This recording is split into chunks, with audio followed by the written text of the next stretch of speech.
She thought I'd scream, that I'd break something, that I'd beg her to explain. But I just smiled and quietly made sure she lost everything she betrayed me for.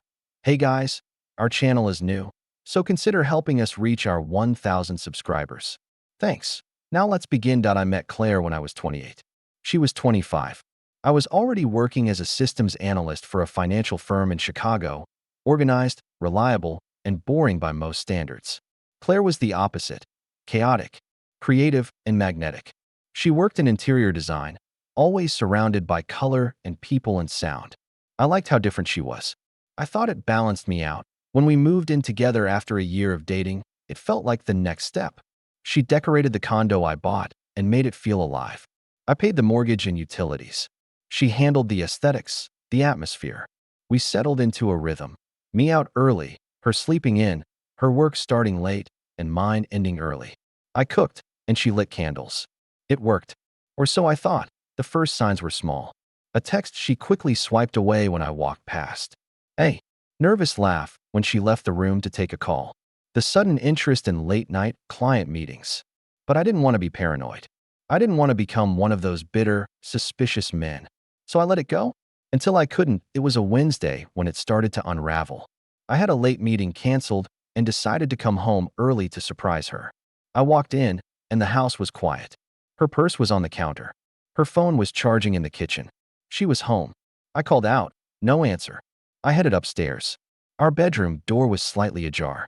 Inside, I found the closet door open and a man, half-dressed, standing inside it. Frozen, he didn't say a word. Neither did I. Claire emerged from the bathroom in a robe and stopped dead when she saw me. Her face drained of color that I didn't yell. I didn't even ask why. I just turned, walked out, and drove until the sun went down. That night, she texted, called, left voicemails. Please talk to me. It's not what it looks like. I made a mistake. I didn't respond, but I listened. And I planned the next day. I went to work like nothing happened. Smiled at coworkers. Answered emails. But inside, I was somewhere else entirely. I opened a new bank account.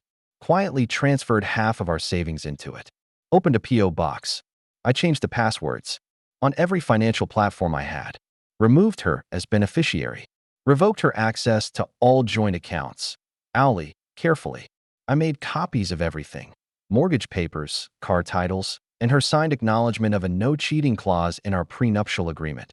She didn't even know we had one? Oh, we did. My lawyer made sure of it when I bought the condo. She signed it casually back then. We were in love. What could go wrong? Everything. For 2 weeks, I pretended like I was still processing. Still hurt. Still figuring it out. I told her I needed space. Stayed at a friend's. She cried on the phone. Begged to talk. I told her I'd think about it.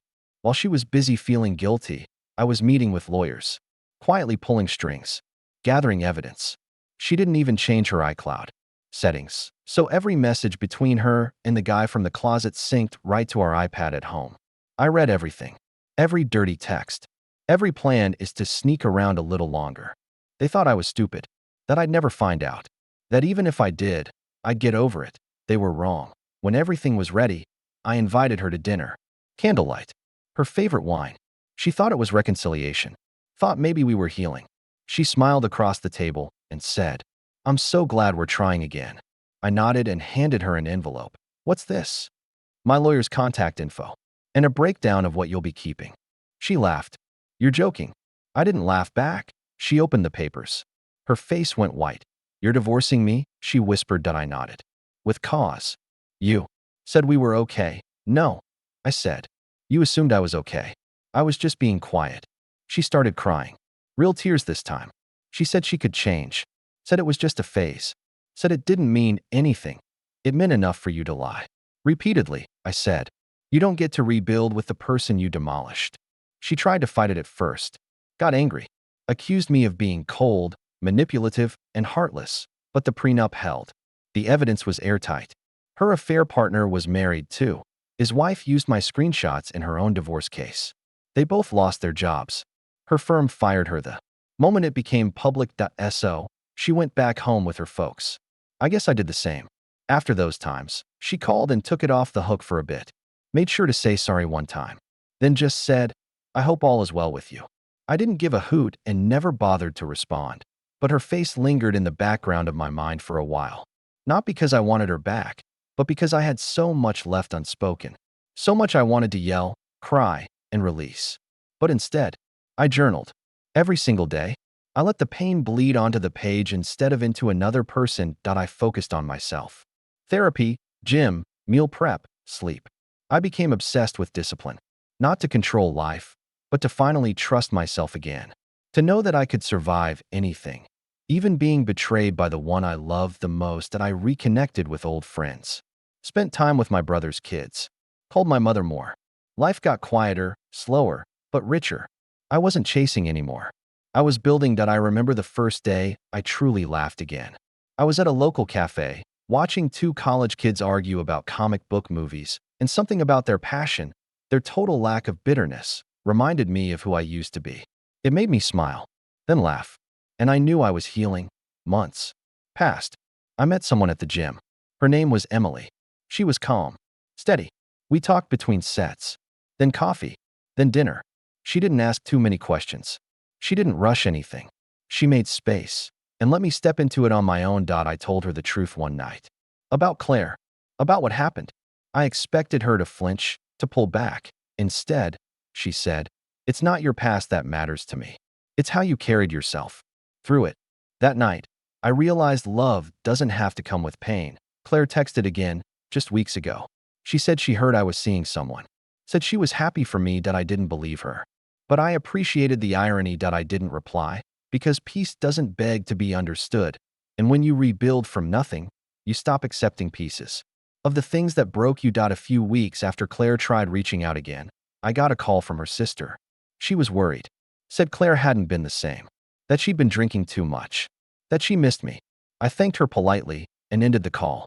I wasn't cold, just clear. Because healing doesn't mean I carry the weight she dropped. But I was curious. So I checked. Her social media was gone. Friends unfollowed.